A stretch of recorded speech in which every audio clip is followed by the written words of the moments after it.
Hey guys, welcome back to my YouTube channel. If you're new here, welcome to my channel. If you're new here, I speak about different topics on my channel. So if you're interested in that, go ahead and subscribe and hit that bell so you be notified every time I upload. I was not going to upload today because I had just not been feeling myself, but I wanted to just come up and upload today. So today I have a new topic that we're going to be talking about, and I started this series called Crime That Changed Law.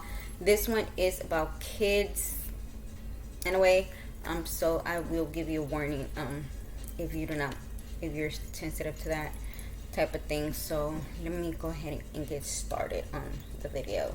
So today we're going to be talking about the Andrew Bagby and Zachary Turner case. One documentary filmmaker greatest strength is the genuine ability to confirm real issue in real time. Unlike fiction cinema, when often distract outgoing society simulants and unrepresentative the experience or drama, the best documentary of all time shine a light directly on moments in a community history that are still revealed to the present. Between Blackfish exposing SeaWorld animal cruelty and other hard-hitting productions like the 2012 The Invisible War documentaries can often inspire perceptive action and exploiting long overdue consequences. And those searching for a demonstration of the art form power should look no further than one of the most gut-wrenching predictions of 2008. I love documentaries, especially true crime documentaries, because with true crime documentaries, it's the whole full story, and it's not something made up that Hollywood made it up. So I'm very interested when it comes to every type of documentary. Dear Zachary, a letter son about his father, is deeply personal film that balances all the intricacy of a crime thriller with the heartbreak of an emotional hurricane. Directed by filmmaker Kurt Kuna, the documentary is unique among its peers, and that released primarily in personal testimony, completing interviews with close relatives and friends of Dr. Andrew Bagby, Kuna's childhood friend who was found brutally murdered on the morning of November 6, 2008. The filmmaker is searching for answer. Unlimited takes him deeper into the case's absurd aftermath, resulting in devastating account of a cruel trauma that earned the film overwhelming critical praise upon Dear Zachary debut. Though the film's greatest achievement is arguably wouldn't unfold until after it was released. So, what is Kern and Dear Zachary about? The film begins with a wholesome homage to Dr. Bagby's life, presenting a tribute to Kern's fallen friend that quickly pivots into an analysis of Dear Zachary's central crime. A home video of Andrew delivering a dramatic wedding toast is juxtaposed with his parents, David, Kat, and Gabby, recalling the German moment that he first learned their son was dead, and the documentary discussing itself from more slow burn outing by revealing Andrew's murder as his dangerous ex-girlfriend, Dr. Shelley Turner, with his first 15 minutes in contents to many true crime documentaries. However, it doesn't take long for police to match the gun used to kill Andrew and Shirley, and Kern explained that his real motive for beginning his film was just to make one last movie with his friend. This is resourcing quickly changed when Shirley had fled to the Newfoundland while USA authorities built their case against her. Revealed she is pregnant with Andrew's child. Hoping to pass down memories of his father to the nearly Christian Zachary Turner, the documentary depicts Colonel hopes to his film overwhelming in real time. But the film title serves as a reminder of the true extent of Shirley's crimes. For just a month prior to hearing that will likely have sent Shirley back to USA for a trial that accused murder, her fight draws herself and Zachary in the waters of Newfoundland coast. Dr. Sari editing and narration capture personal toll for these deaths powerfully, with Kern's indignation waving as he recounts the accident and red camera flash as testing to the baby Bagby grandparents for, but Shirley alone doesn't define Dear Zachary's bitter ending. So I think I've heard of this case. If I'm not mistakenly wrong, he gets married They have a baby. She ends up killing the husband. And I think she moves or something happens. The detectives, I guess, are not moving as fast as they're supposed to. They didn't put her in jail to await her trial. And I think she ends up killing herself and the baby because she wants to be a selfish person and not have the parents take care of their grandson. So, Dear Zachary, a memorable story managed to inspire real world change. Aside from privileging audience with the sweeping account of Andrew's relationship with title Spawn, contains Dear Zachary also first in blistering reboot of Canada's judicial and child welfare system. Upon release, not only does Cohen credit Shirley judge for repeatedly allowing the accused murderer to walk free on bail. So that's what happens, and I think that should always be a change. Even if you don't have the whole, you still don't have the evidence. If you think that somebody committed a murder, they should stay in jail until their trial. You do not let a murderer walk off, because that does not make any sense. But his films also highlight the absurdity of Shirley's retained custody of Zachary in the first place. In fact, justice resented it so much with the public that it limited influence and significant change in Canadian law. And in 2010, newfound MP Scott Andrews introduced a bill that amended the county criminal code, empowering courts to deny bail to a violent suspect when the life of a child may be in danger.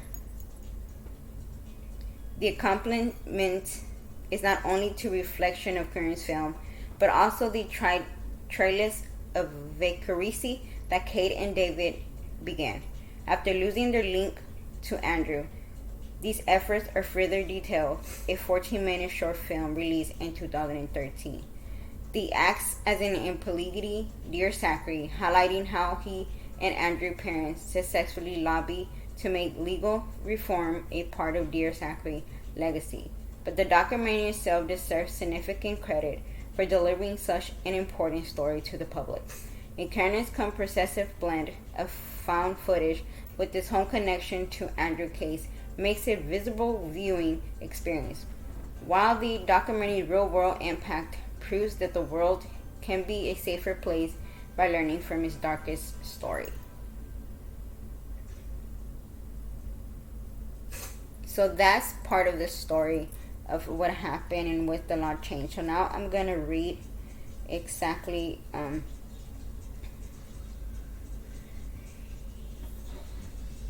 about them too.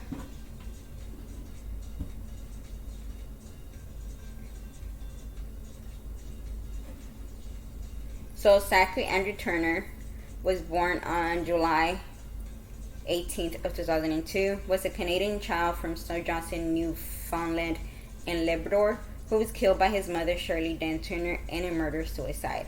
At the time, Shirley had been released on bail and awarded custody of the infant, even though she was in the process of being extradited to the United States to stand trial for the murder of Zachary's father, Andrew David Bagby. Okay, so I kind of do remember, now that I think about it, I do remember seeing this story. So basically, she was from Canada, and to me, I can never understand the justice system. You're letting a murderer go, and not just that, you give custody to a murderer, and this is what happens. I hope that the parents at least was able to get Andrew's body back to the United States so he could be buried by his father, because I would not want my grandchild to be buried by the person that took his life. Like, no, you're not getting that. And mind you, she's probably burning in hell while Zachary is with his dad where he belongs in heaven.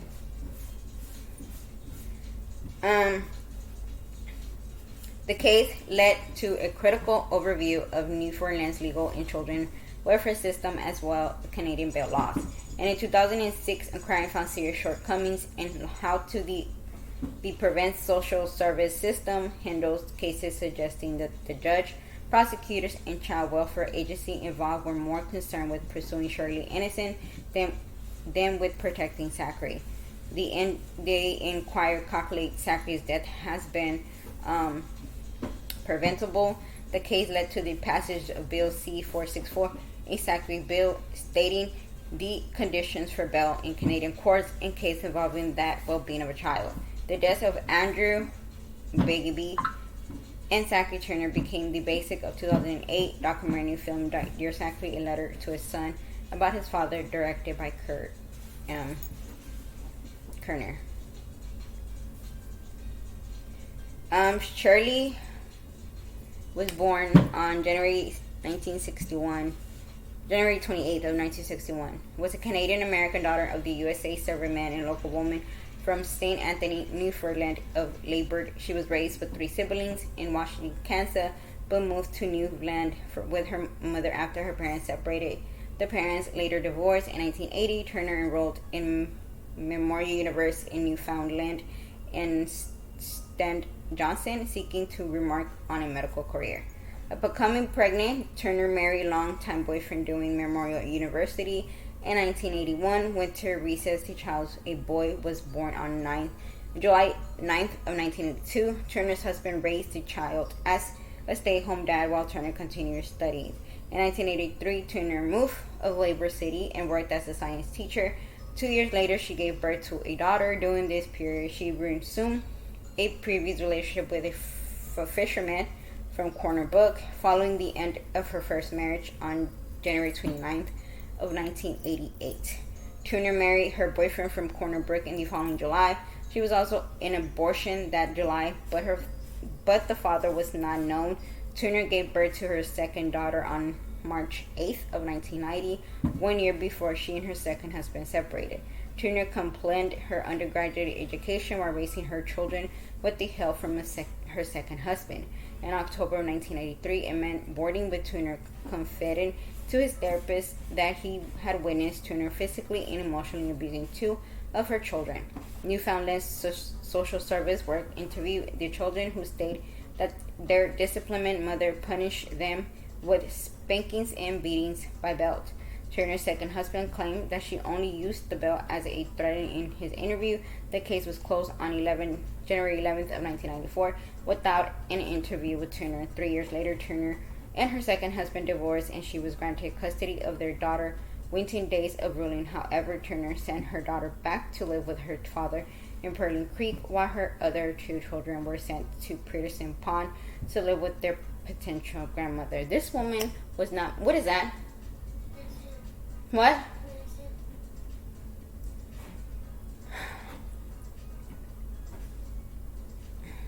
Sorry, guys. Clearly this woman should have never had kids.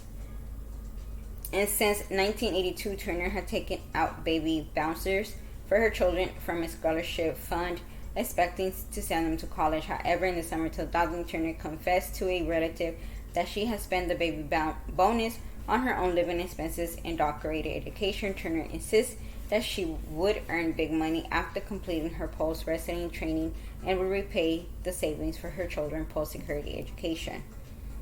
Turner received her undergraduate degree from Memorial Service on May 1994. 4 years later, she earned her medical degree. Between 1998 and 2000, she served as a resident physician at Teaching Hospital across Newfoundland. During 1999, resident at a family practice in St. John's. Turner's professionalism drew harsh criticism by her supervising physician, who stated she would become quite hostile, yelling, crying, and accusing me of treating her unfairly. During her medical sounds, a resting period in early 2000, Turner missed 9 days of her 3-month reiteration and falsely claimed reports. A patient of the clinic refused to return after an encounter with Turner. The staff becomes so concerned about Shirley's Turner approach to confrontation and the truth that would never give her feedback or hold any major discussion with her. Along this end, the case left the supervising physician with the impression that... So this is what they said. I felt I was being manipulated whenever I spoke with Shirley. When negative items would come up, she would change the topic to one of my feelings.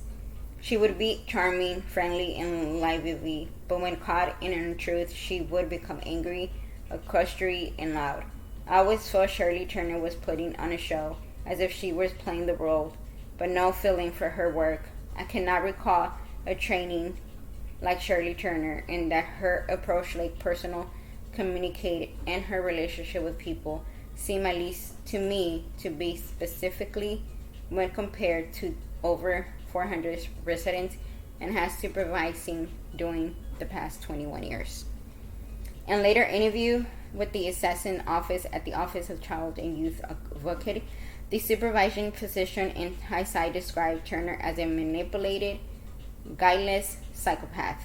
The experience with Turner led that St. John's practice to make consistent changes in his resident evolution process.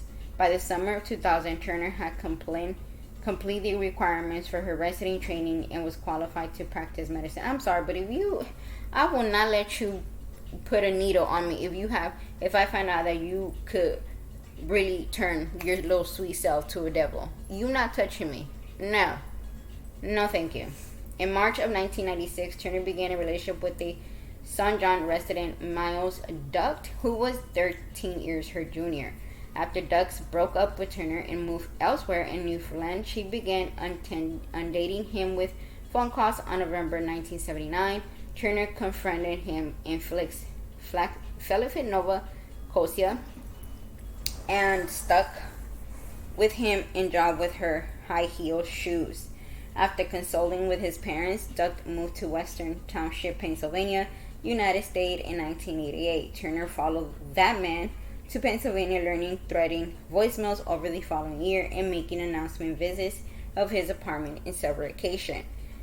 He has assumed state troopers to order her to leave. Her expressed fear to police of what Dr. Turner would do next. On April 7th of 1999, Duck found Turner lying semi-conscious outside his apartment, having investigated a combine of 65 milligrams of over-the-counter drugs. I'm sorry, but you could think I'm cold-hearted. I don't believe in suicide. But if you have that type of problem that you're a stalker and you don't know how to take no for an answer, you should have taken more pills. Because I would have seen, if I would have seen you by my door, mind you, yes, I would have called 911 on you. But I was not fixing to wait for 911 right next to you. If I saw you by my door unconscious, I would have opened my door, came into my apartment, and called 911. And I would tell 911, do not expect me to be outside with them, because it's not gonna happen. Because this is a psycho person who's been following me around and don't know how to take no for an answer. That's just my opinion. In a suicide attempt, Turner was wearing a black dress, carried a bouquet of red roses, and had 2 suicide notes on her. One note had an address to Duck, and the other to her sufficient. The letter read, "I'm not evil, just sick." Turner was rushed to the hospital, where she received a guestically lavish.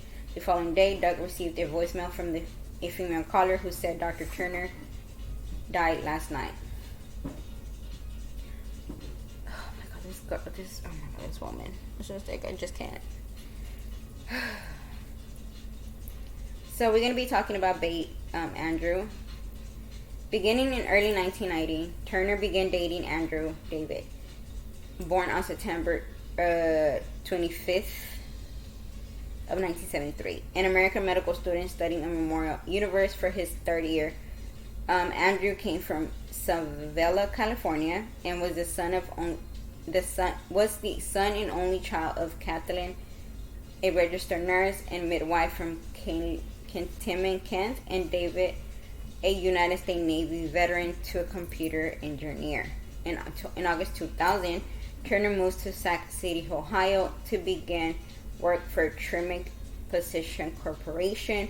Meanwhile, after graduating from Memorial University in May 2000, Andrew landed a surgical resident at the State University of New York, Upstate Medical University of Southern New York.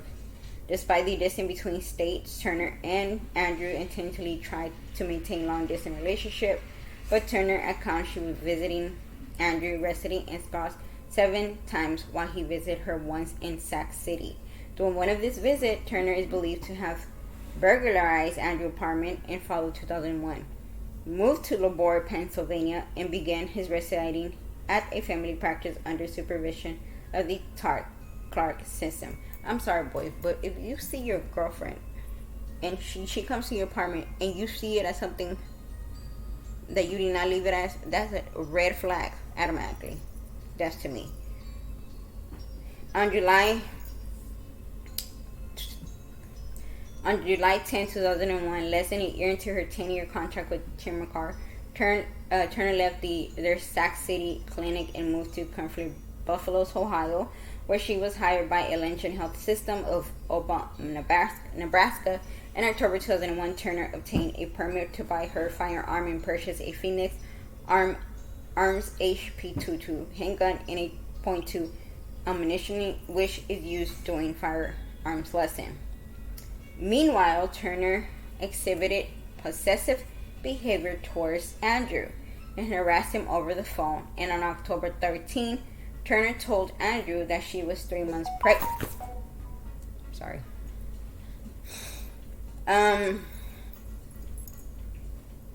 Sorry, guys. Was 3 months pregnant. Meanwhile, Turner exhibited possessive behavior towards Andrew, harassing him over the phone. In October 13, Turner told Andrew that she was 3 months pregnant, agreed to talk with her about the pregnancy during wedding that Andrew was scheduled to attend. When Turner visited him in Labor in late October 2001, immediately after the last of her firearms lesson in Hama, the two frequently argued over his relationship with a new girl. On November 3, 2001, Turner confessed that she had been lying about her pregnancy in an effort to remain with Andrew. Permanently furious about this, Andrew drove Turner to the Armour Palmer Region Airport and broke up with her overland, sending her on a plane back to Ohio. On November 4, 2001, Turner made a total of 3 phone calls to Andrew residing to a Labor approximately at 1 p.m. local time. Turner embarked on a 6-hour drive to Labor with her gun and ammunition inside a gun box and her Toyota RAV4. In early morning of November 5th, 2001, she confronted Andrew at his residence located across the street from his practice. Andrew arrived at work in a dreaded state, told Simpson about her appearance, but dismissed Simpson's advice to not meet with her in private. Andrew secretly promised to visit Simpson's house after talking to Turner that evening, but he never showed up. Turner drove home and left a message in Andrew's answering machine. The following morning, Andrew's body was found in the used parking lot of Kings State Park in Daly Township, Pennsylvania. He had been shot 5 times in the face, in the chest, the buttocks, in the back of the head, with the CCI .22 bullets. Acting on the statement by Simpson and others, the Pennsylvania State Police contact Turner, despite her claim to have been in bed sick on November 5th.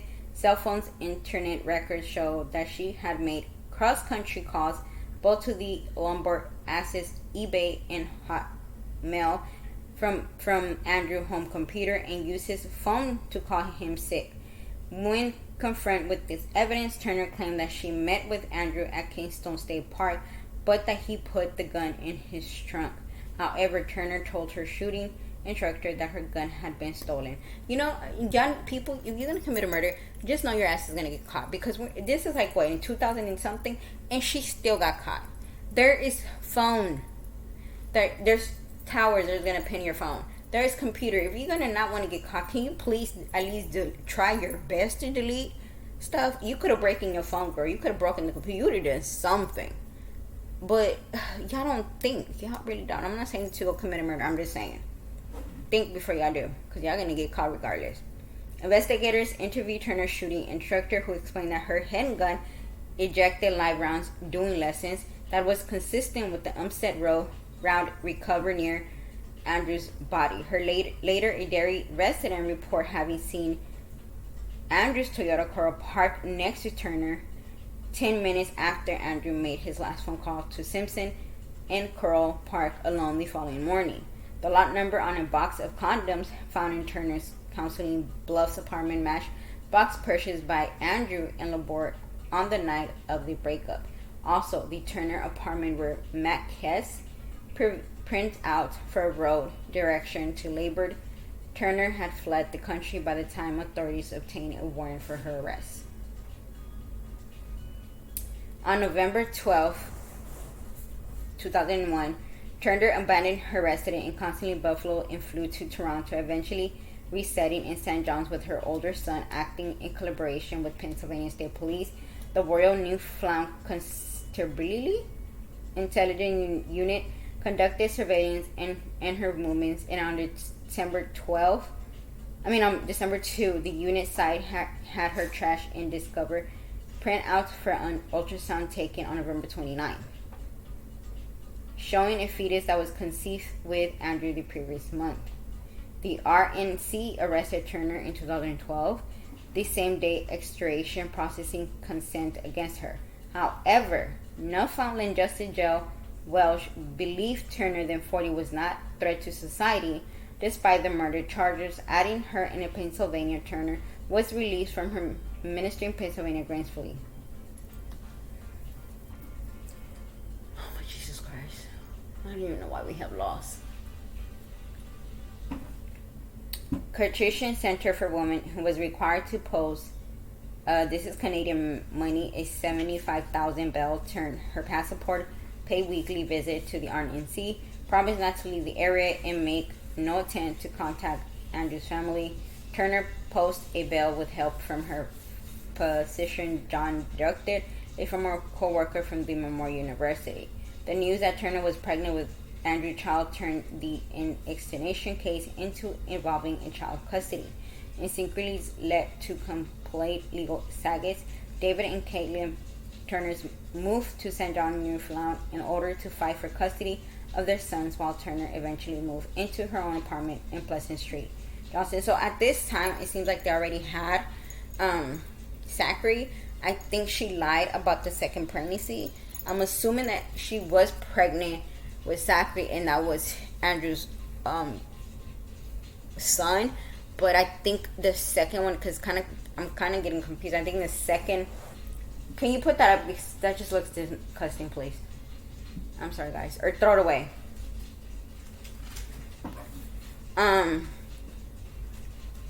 Because I'm like kind of getting confused now. So, after Zachary's birth in July 18th of 2002, Turner intentionally refused to allow David and Kathleen to see their grandson, fearing that they would kidnap him. She went so far as discharge her family law lawyer because of his positive attitude towards the Gabbys. On several occasions, it was noted that Zachary had poor attachment to his mother and preferred the company of other adults, particularly his grandparents. This preference was made especially clear during Zachary's first birthday party at St. John McDonald's, after which Turner said to Kathleen, "He obviously loves you more than me, so why don't you just take him?" Yeah, he loves you. He loves his grandparents more than you because you are a piece of garbage. Turner was returned to jail on November 20, 2002, pending a decision by the Federal Justice Ministry regarding whether she would be extradited to the United States. However, on January 2003, Justice Walsh again released her, arguing that the murder was not directed at the public at large and Turner was presumed to be innocent. Oh, I swear to God, why do we have laws? Why do we have laws? Oh my God. On August 18th of 2003, Zachary was scheduled to be in his mother's custody. Turner first purchased his prescription of Losoprane from St. John's Pharmacy. After mixing his Losoprane into Zachary's baby formula, investigating and toxic doses herself, Turner strapped in the infant to her chest with her sweater and jumped off a fishing waft of foot-trapped marine into the Atlantic Ocean. Turner drowned. It was determined that Zachary Turner was rendered conscious by the siren and did not suffer. Turner's body was found on a beach by a vacationing couple, with Zachary's body discovered nearly. And on May 23rd, 2006. A disciplinary board convened by the College of Physicians of Surgeries of Newfoundland and Labor found Ducty guilty of professional misconduct for his involvement in helping to post Turner's 75,000 bail. He was ordered to pay a fine of 10,000, covering 1/3 of 3,000 incurred by the college for the EU choir, and was ordered to undergo physical counseling. Duck said he was disappointed by the verdict, while David stated that he was happy with the precedent his case would be setting. According to filmmaker Kurt Kerner, Dr. later left Newfoundland and relocated elsewhere in Canada. Yeah, because you should not have bailed this woman. You know her. You know how psycho she is. You knew that she was in danger, not to just herself, but to her children. And you bailed her out. What? No. In October 2006, Winnipeg based coroner Peter McCurstrain released Turner Review, an investigation which concluded that Zachary's death was preventable and criticized Newfoundland and Labor Social Service system for failing to protect the child from his mother, stating, "Nowhere did I find any outgoing assignment of the safety needs of the children." McCurstrain specifically cited poor communication between social service officials who worked on the prescription of Turner's innocence throughout the case and became more concerned for her welfare than of Zachary's. McCurstrain concluded that internal disagreements between caseworkers and managers were openly discussed, and that the invitation by outside office should have been made. The privileged government of Newfoundland and Labor accepted the report's conclusion and in its 29 recognition.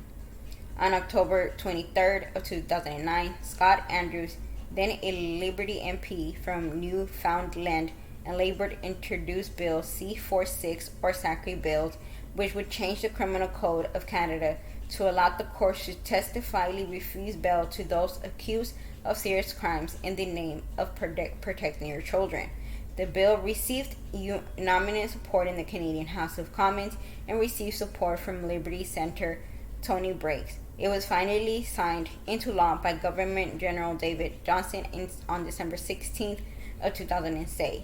Andrew later said that the law gives some sense that someone has heard the cries, so this will not happen again. To change the law to make sure something is tragic will never happen again. David penned a book about this case, Dance with the Devil, Admire of Murder and Loose, which was published in 2006. And I won't tell you about the documentary because I already told you about it, but there is a scholarship. 2 scholarships have been established in tribute to Andrews David, his son, the Dr. Andrew B. Bagby Family Medicine Scholarship is for medical students in Excel Health LaPorte Hospital and almost 4,000 students pursuing especially a family practice and had defined from the award.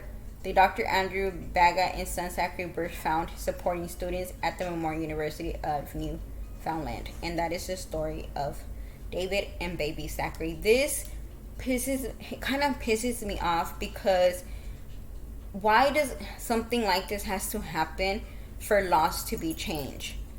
First of all, this woman should have never, ever had left out from jail. She should have stayed there in jail.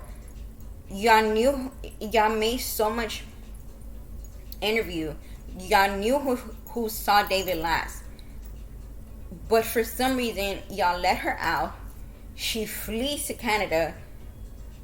Canada finds her, puts her in jail, but then they let her out because according to them, she is not no threat to the society and to her child. Why does a family have to lose 2 loved ones because of the justice system and the neglect that they have in people? Like, that to me does not make any sense. She should have never been allowed to have custody of Zachary. Zachary would have still been here alive if they would have just kept him with David's parents. And people said it.